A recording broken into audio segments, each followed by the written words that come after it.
व्यापम घोटाले के मामले में बीजेपी को बड़ा झटका लगा है। कांग्रेस की याचिका पर सुप्रीम कोर्ट ने आज इसकी सीबीआई जांच का आदेश दिया। अब कांग्रेस इस फैसले का सेहरा अपने सिर बांध रही है तो मध्य प्रदेश के सीएम शिवराज सिंह चौहान कह रहे हैं कि उनकी सरकार के पास छिपाने को कुछ नहीं है। शिवराज सिंह और कांग्रेस नेता दिग्विजय सिंह में आज कैसा बार पलटवार हुआ, ये देखिए।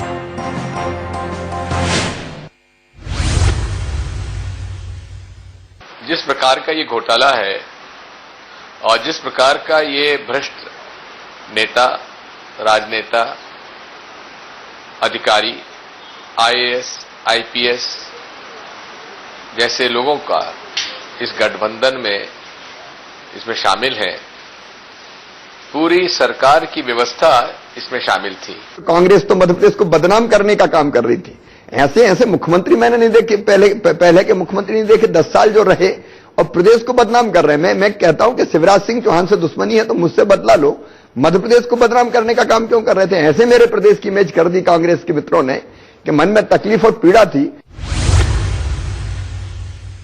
माननीय मुख्यमंत्री जी 7 साल से ज्यादा ये पूरा घोटाला आपकी नाक के नीचे चलता रहा। आपके मंत्री, आपके मंत्रालय के, आपके दफ्तर के अधिकारी, राजभवन के अधिकारी, राजभवन, आपके अनेक मंत्रीगण, अधिकारी लोग, पुलिस वाले, वो सब इसमें मशगूल रहे, शामिल रहे। आप भी मेडिकल एजुकेशन के प्रभार के आपका प्रभार आपके पास रहा। 2009 से इसकी शिकायतें आ रही थीं, लेकिन आप ये सारी शिकायतों को मेडिकल एजुकेशन के जॉइंट डायरेक्टर डॉक्टर श्रीवास्तव के पास भेज देते थे, जिनके मार्गदर्शन में ये सारी घपले हो रहे थे। यानी कि चोर से कह रहे थे कि तू इसकी चौकीदारी कर। अब इसमें उनकी ईमानदारी नहीं झलकती। मेरा ये कहना है कि इस उम्र में जैसी हरकतें वो कर रहे हैं, शर्म उनको करनी चाहिए। शिवराज सिंह चौहान को शर्म करने की आवश्यकता नहीं है। मैं इतना ही कह सकता हूं कि मैं अपने बारे में दंभ और अहंकार और अभिमान नहीं पालता, लेकिन मैंने मध्य प्रदेश के विकास में अपनी जिंदगी लगाने का काम किया है। मध्य प्रदेश का विकास मेरा जिद, जुनून और जज्बा है और जनता की सेवा मेरे लिए भगवान की पूजा है। मैं ये दिल से चाहता था और मैंने सर्वोच्च न्यायालय से प्रार्थना की थी और मनी मन भगवान से प्रार्थना कर रहा था कि आज ये जांच सीबीआई को चली जाए ताकि सारी चीजें एक साथ साफ हो जाए। मैं न्यायालय का, सर्वोच्च न्यायालय का हृदय से आभारी हूं, बहुत बहुत धन्यवाद देता हूं। और अब सीबीआई जल्दी से जल्दी जांच शुरू करे ताकि सारी चीजें सामने आ सके, सारा सच सामने आ सके। सचमुच में आज मैं बहुत राहत महसूस कर रहा हूं।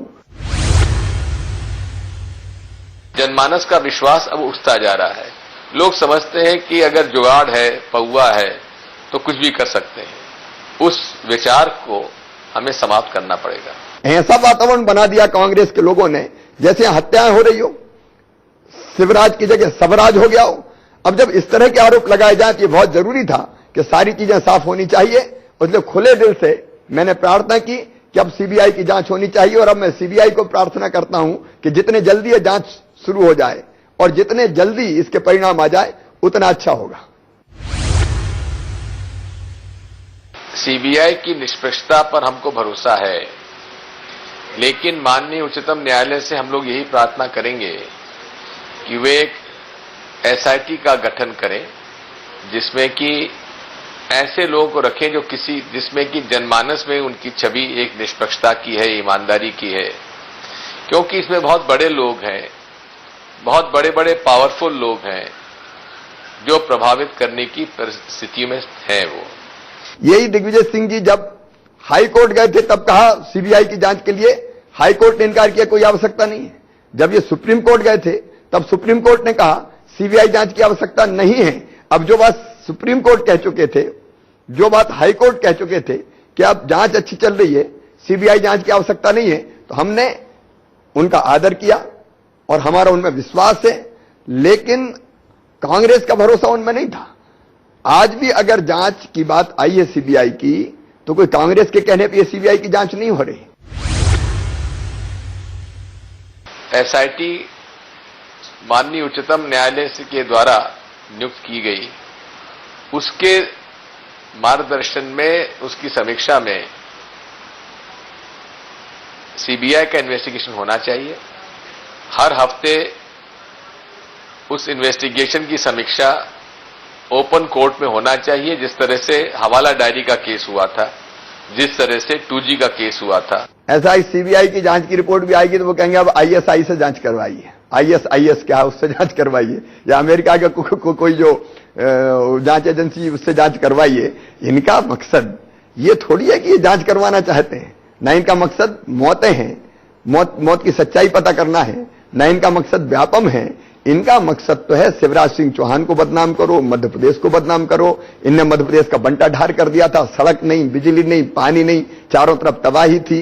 यही दिग्विजय सिंह थे, सारे नियम सतल करके सिगरेट की पन्नियों में लिख लिख के लोगों की भर्तियां करवाया करते थे। ये किस मुंह से बात करेंगे? परीक्षा की कोई इनके यहां कोई व्यवस्था ही नहीं थी।